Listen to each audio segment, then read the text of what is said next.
नमस्कार दोस्तों, today breaking news TV के मुख्य समाचार में आप सब भाई बहनों का स्वागत है। आज जानेंगे 25 बड़ी खबरें क्या निकल के आ रही हैं। साथ ही साथ आप लोगों को बताएंगे टिकटॉक से जुड़ी हुई जानकारी। दरअसल टिकटॉक एक चीनी जो है एप्लीकेशन ही नहीं, यहां पर बता दें आप लोग जो सोचते हैं कि मनोरंजन का एक साधन है, ये सिर्फ आपका एंटरटेनमेंट का एक प्लेटफॉर्म नहीं है, ये एक चीनी प्रचार की कंपनी आपको बता दें। इसके बारे में आप सब बहुत ही अनजान होंगे। आज आप जान जाएंगे टिकटॉक के विषय में पूरी डिटेल से जानकारी कि ये कहां की कंपनी और इसका मकसद क्या है। पूरी डिटेल से खबर आप देख रहे होंगे यूट्यूब पर, कहीं कैरी मिनाटी वर्सेस जो है सब कुछ चल रहा है, कहीं यूट्यूब वर्सेस टिकटॉक चल रहा है। तो इन सब के बारे में डिटेल से जानकारी आपको हम बताएंगे इस वीडियो में कि टिकटॉक आखिर इंडिया में बैन होना क्यों जरूरी है। यहां पर आपको बता दें, ये आपकी स्क्रीन पर दिख रहा है, अमेरिकी कंपनियों को चीन से वापस लाने के लिए कांग्रेस में विधेयक भी पेश हो चुका है। यानी कहने का मतलब है जितने भी बाहरी देश है वो सब अब नहीं चाहते कि चाइना में वो व्यापार करें या चाइना में उनकी कंपनियां रहें और उन चीजों को बढ़ावा दे। तो सारे लोग जितने भी देश वाले वो सभी के सभी लोग अपनी कंपनियों को चाइना से ले जा रहे हैं। बहुत सी सैकड़ों कंपनियां इंडिया आ रही हैं जो अन्य देशों की थी, अब वो चाइना में अपना जो है कंपनी नहीं लगाएंगी। तो ऐसे में आप लोगों को बता दें, इंडिया में अभी जो टिकटॉक चल रहा है प्लेटफॉर्म, यहां पर इंडिया वाले मनोरंजन का साधन देखते हुए सब कुछ कर रहे हैं, लेकिन डाटा चोरी हो रहा है आप लोगों का, यह बात याद रखना। वहीं पर एक तरफ बता दूं, चाइना की हाल आप सबको शायद ना पता हो, चाइना में व्हाट्सएप तक बैन रहता है। चाइना के वहां खुद का एप्लीकेशन चलता है, सोशल मीडिया टाइप का ऐसा कुछ भी नहीं चलता, लेकिन हम लोगों के यहां आम लोगों का डाटा वगैरह इस तरह से देख सकते हो कैसे जो लिया जा रहा है। इसके लिए पॉलिसी है, लेकिन यहां पर कोई फॉलो वगैरह नहीं हो रहा है। फिलहाल के लिए बड़ी खबर की तरफ हम लेकर के आए जानकारी, उम्मीद करते हैं वीडियो हर भाई बहन शेयर भी करेंगे। सबसे पहले बता दें, 62 देशों ने WHO पर सवाल भी उठाए हैं, भारत भी उसमें अब शामिल हो चुका है। WHO वालों पर सवाल भारत ने भी खड़ा किया है। साथ ही आपको बता दें, अमेरिकी कंपनियों को चीन से वापस लाने के लिए कांग्रेस में एक विधेयक भी पेश है। सैकड़ों हजारों बड़े बड़े बिजनेसमैन अपनी कंपनियों को चाइना से अपने अमेरिका ले जा रहे हैं, कोई अपने देश ले जा रहा है, कोई जो अब इंडिया ला रहा है। तो ऐसे में वो चाइना में अपनी कंपनी तक लगाना नहीं चाहते, क्योंकि चाइना के साथ उनका कहना है संबंध अच्छे नहीं और यहां पर उनके साथ बिजनेस करना भी ठीक नहीं है, उनकी नीतियां गलत है। तो ऐसे में यहां पर चाइना का ही ये टिकटॉक आखिर इंडिया में इतना ज्यादा लोग इसको बढ़ावा क्यों दे रहे हैं, यह भी अपने आप में एक सवाल है। यहां पर आप लोगों को ले चलते हैं बड़ी खबर की तरफ। नई दिल्ली से खबर है, चीन से आए कोरोना वायरस को भले ही पूरी दुनिया कोस रही हो, लेकिन चीनी ऐप टिकटॉक को खूब पसंद किया जाता है। लिखा हुआ मीम, संगीत, डांस, मेकअप, ट्यूटोरियल और भी न जाने क्या क्या, यहां टिकटॉक को भले ही एक इंटरटेनमेंट प्लेटफॉर्म समझा जाता है, लेकिन ऐसा नहीं है। टिकटॉक चीनी कम्युनिस्ट पार्टी का प्रोपेगेंडा टूल है। टिकटॉक ने अपने लिखा हुआ मॉडरेटर्स वगैरह को चीनी सरकार के खिलाफ कंटेंट को सेंसर करने के लिए कहा है। उदाहरण के लिए, जिसमें दलाई लामा या तिब्बत के बारे में बात की गई हो। यहां पर लिखा है, यह ईमेल कथित तौर पर भारत में टिकटॉक टीम को भेजा गया था, निशाने पर भारतीय कंटेंट था। हालांकि हम इस ईमेल की प्रामाणिकता को जो है सत्यापित नहीं कर सकते। यहां पर लिखा हुआ, ये एक आप देख सकते हो ट्विटर पर अकाउंट वगैरह भी, ये यहां पर पोस्ट वगैरह भी आई है। तो ऐसे में आप लोगों को और भी जानकारी देते हैं। लिखा, टिकटॉक ऐप जो है बाइट डांस नाम की चीनी टेक कंपनी का है, जिसका मुख्यालय बीजिंग में है। 2018 में लिखा हुआ है, बाइट डांस के संस्थापक झांग और यिमिंग वगैरह ने चीन सरकार से एक वादा किया था। झांग ने कहा था कि देश की जो है आधिकारिक मीडिया के साथ सहयोग को और अधिक गहरा बनाते हुए आधिकारिक मीडिया सामग्री को फैलाया जा रहा है। यहां पर बता दें, पिछले 2 सालों में टिकटॉक ने वचन का पालन करते हुए अपने प्लेटफॉर्म से चीन जो है विरोधी कंटेंट को व्यवस्थित तरीके से हटा दिया। बता दें कि इस वक्त ताइवान के लिए वैश्विक समर्थन बढ़ रहा है और जो है आश्चर्य की बात यह है कि टिकटॉक पर ताइवान या फिर तिब्बत और दलाई लामा से संबंधित कुछ भी नहीं है। आपको बता दें कि पहले भी कंपनी ने पहले एम्प्लॉइज को जो है टिकटॉक वीडियोस को मॉडरेट करने के लिए कहा था। ऐसे वीडियोस जिनमें लिखा हुआ तियानमेन वगैरह, स्क्वायर वगैरह, तिब्बती स्वतंत्रता या फिर बैन किए गए धार्मिक समूह, फालुंग गोंग या फिर हांगकांग प्रोटेस्ट, इन सब के बारे में उल्लेख हो और उन्हें प्लेटफॉर्म को हटा दिया गया है। इसमें वो कंटेंट भी शामिल है जिसमें लिखा हुआ है कि इगर मुसलमानों की दुर्दशा के बारे में वगैरह भी बताया जा रहा है। साथ ही बता दो, कंपनी की वेबसाइट पर कम्युनिटी गाइडलाइंस तो है, लेकिन बिना किसी कारण के हिंसक सामग्री के खिलाफ गाइडलाइंस के बावजूद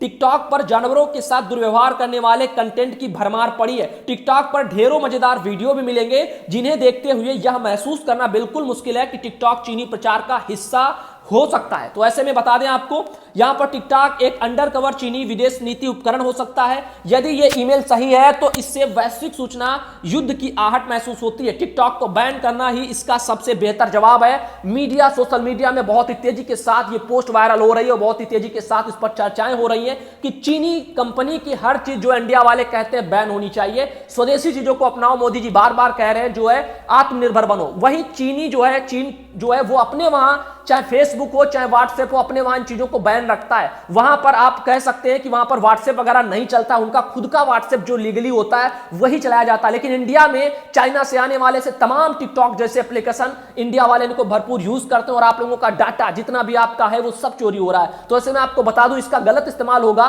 तो आप सब, जब पूरा देश यहां पर पूरे दुनिया के सभी देश मिलकर के चाइना से जो है अलग हो रहे हैं और वो जान रहे हैं कि यहां पर इनके साथ कुछ भी करना ठीक नहीं है, तो ऐसे में जो है यहां पर इंडिया वाले टिकटॉक को ज्यादा बढ़ावा मत दीजिए यहां पर जो है, क्योंकि यहां पर लोगों का यही मानना है और यही कहना है। फिलहाल के लिए आप सब जानते हो कि चीन से आया कोरोना, जिसके बारे में चाइना ने लोगों को छुपाया, इसके बारे में पूरी जानकारी डिटेल से नहीं दी, मरने वालों के या संक्रमितों के आंकड़े सही नहीं बताए, WHO वालों ने उनका कहना कि रिपोर्ट छुपाई। ऐसी तमाम चीजें हैं जो आप लोगों को जानना बहुत ही जरूरी हो जाता है। फिलहाल के लिए आगे बढ़ते हैं। टिकटॉक के विषय में आप लोग कुछ समझ चुके होंगे कि चीनी एप्लीकेशन है, इसको बढ़ावा बिल्कुल भी मत देना चाहिए, अपने स्वदेशी चीजों को अपनाइए जो भरोसेमंद हो। यहां पर आपको बता दें, कुछ घंटों में अम्फान बन जाएगा सुपर चक्रवात, 275 किलोमीटर प्रति घंटे की रफ्तार से ढा सकता है कहर। आप लोगों को बता दूं, अम्फान को लेकर के बड़ी सूचना, प्रधानमंत्री नरेंद्र मोदी जी बैठक करने जा रहे हैं। आपको बता दें कि उड़ीसा के तटीय क्षेत्रों में उठे जो है अम्फान तूफान का जो है असर यूपी में भी दिखने लगा है। आपको बता दें, चाहे यूपी हो चाहे आपका यहां पर आपका दिल्ली हो, तमाम आपके राज्य जहां पर आप लोगों को इसका असर देखने को मिलेगा। सोमवार को कानपुर में भी देखने को मिला है और आसपास के इलाके में बादल छाए रहे। क्षेत्र में करीब 40 किलोमीटर की रफ्तार से तेज हवाएं भी चली हैं। दरअसल जो चक्रवात है इसकी रफ्तार आपको बता दें 240 से ऊपर की स्पीड है, 200 प्लस स्पीड के साथ ये हवाएं चलेंगी जब चक्रवात आएगा। तो बहुत ही इस चीज को लेकर के अलर्ट जारी है। यहां पर आपको बता दें, लिखा हुआ है पहले आ सकता है मानसून। मौसम विभाग के अनुसार मानसून अपने समय से 5 दिन पहले आ सकता है। विभाग की माने तो अभी मानसून अंडमान निकोबार में ही है। 5 जून की जगह 1 जून तक ही मानसून केरल पहुंच सकता है। और लिखा हुआ स्काई मेट वेदर के अनुसार अम्फान तूफान से जो है पैदा हुई स्थिति के कारण उत्तर भारत में मानसून के पहले आने की उम्मीद भी जताई जा रही है। वहीं पर आपको बता दें, इसी आपके चक्रवात से जुड़ी हुई जानकारी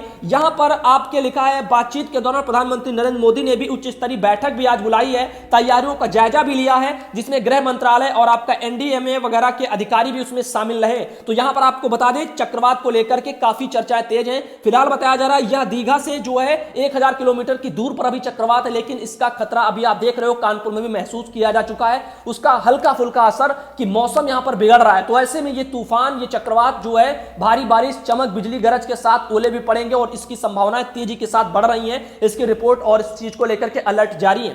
आगे आपको बता दें, कोरोना वायरस से जुड़ी हुई जानकारी, गाजियाबाद से आई प्रवासी श्रमिकों की भीड़ आपकी स्क्रीन पर दिख रही है। तस्वीरें आप एक बार देखिए, सिर्फ आपका उत्तर प्रदेश का एक जनपद है गाजियाबाद, और यहां पर एक गाजियाबाद में ही इतनी ज्यादा भीड़ है, आप देख सकते हो। तो आगे आप लोग सोच लीजिए, जगह जगह कितने प्रवासी अपने अपने घरों को लौट रहे हैं, लाखों की संख्या है उनकी। अब ऐसे में गांव जाएंगे, संक्रमण लेकर के जा रहे, भीड़ में एकत्र हुए। आगे बता दें, एक और आपकी स्क्रीन पर एक खबर दिख रही होगी, कोरोना वायरस से जुड़ी हुई 1 लाख के पार पहुंच चुकी है मरीजों की संख्या। तो अपने देश में कोरोना से संक्रमित के मरीजों की संख्या कहें तो 1 लाख से ऊपर हो चुकी है, 1,02,000 प्लस संख्या चल रही है। तो ऐसे में आपको बता दें, एक और बड़ी खबर आ गई है, लॉकडाउन के दौरान कर्मचारियों को पूरा वेतन जो देने का निर्देश सरकार ने जारी किया था, उसे फिलहाल के लिए वापस ले लिया गया है। कंपनियों और उद्योग जगत को अब राहत मिलेगी। बात कुछ ऐसी है कि सरकार ने लॉकडाउन लगने से पहले कह दिया था कि कोई भी कर्मचारी, चाहे सरकारी कर्मचारी हो या फिर आपके प्राइवेट सेक्टरों में काम कर रहा हो, उसका वेतन वगैरह नहीं काटा जाएगा, पूरा महीने का जो है भुगतान होगा। ऐसा आदेश जो सरकार ने दिया था उसे सरकार ने वापस ले लिया है। फिलहाल के लिए आगे बढ़ते हैं, अगली बड़ी खबर आ रही है, योगी सरकार ने रात में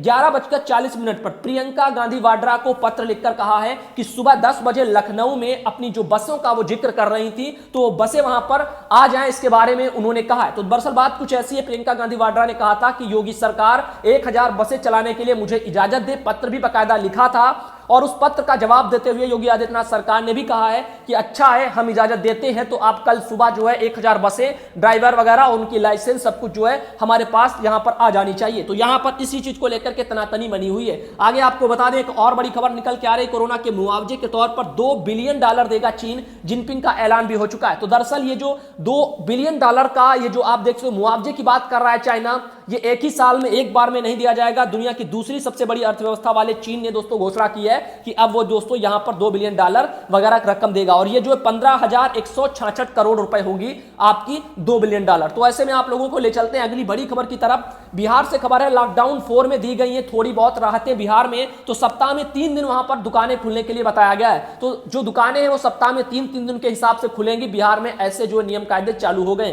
फिलहाल के लिए अगली बड़ी खबर आ रही है, अगले 3 माह तक आपको ईएमआई चुकाने से राहत भी मिल सकती है। आरबीआई बना रहा है कुछ खास प्लान, तो जैसे ही खास प्लान जारी होंगे आपकी स्क्रीन पर जो है टुडे ब्रेकिंग न्यूज टीवी लेकर के आ जाएगा। अगली बड़ी खबर आ रही है, लॉकडाउन 4.0 को लेकर के योगी सरकार ने जारी की है नई गाइडलाइंस और इसमें छूट वगैरह भी योगी सरकार ने दी। आपको बता दें उत्तर प्रदेश सरकार ने लॉकडाउन के चौथे चरण में नई गाइडलाइंस जारी कर दी है, जिसके अनुसार उत्तर प्रदेश में अब बाजार अलग अलग दिनों के हिसाब से खुलेंगे। ग्रामीण और नगर पालिकाओं में कंटेनमेंट जोन को छोड़कर सभी दुकानें खोली जा सकती हैं। नई गाइडलाइंस के मुताबिक सोशल डिस्टेंसिंग के साथ दुकानें खुल सकेंगी, लेकिन शहरों में साप्ताहिक बाजारों को खोलने की इजाजत नहीं होगी। सब्जियां सुबह 8 से शाम 6 बजे तक बेची जा सकेंगी। होम डिलीवरी की अनुमति के साथ रेस्टोरेंट, मिठाई की दुकानें खोली जाएंगी। मिठाई की दुकानों में सिर्फ बिक्री होगी, ग्राहकों के बैठने की मनाही है। दुकानदारों को भी मास्क पहनना जरूरी होगा। स्ट्रीट वेंडर और पटरी व्यवसायी अपना काम एहतियातों के साथ शुरू कर सकते हैं। साथ ही लॉकडाउन 4.0 में कंटेनमेंट जोन है उनको छोड़ करके औद्योगिक इकाइयां शर्तों के साथ चलती रहेंगी। फिलहाल के लिए आगे आपको बता दें शाम 7 बजे से सुबह 7 बजे तक जो है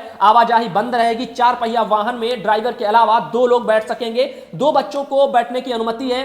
प्रदेश में यात्री वाहनों को चलाने की अभी अनुमति नहीं है। और लिखा हुआ इंटर स्टेट बसों को लेकर राज्यों के साथ सहमति के आधार पर बसें और यात्री वाहनों के लिए भी अभी अनुमति नहीं है। साथ ही इसके लिए अलग से आदेश जारी होगा। नोएडा, गाजियाबाद में दिल्ली के हॉट स्पॉट एरिया के लोगों के अलावा अन्य लोगों के आने जाने की छूट होगी। उत्तर प्रदेश में लिखा हुआ शादियां भी होंगी। सरकार ने बारात पर जो है बारात घर खोलने के आदेश दे दिए हैं, लेकिन शादी में सिर्फ 20 लोग को शामिल होने की अनुमति होगी। निजी अस्पतालों और नर्सिंग होम में अनुमति के साथ और ऑपरेशन वगैरह भी बताया जा रहा है कि किया जा सकता है। तो ऐसे में आप लोगों ने देखा शादी ब्याह कामकाज वगैरह भी हो पाएंगे, लेकिन 20 से ज्यादा लोग उसमें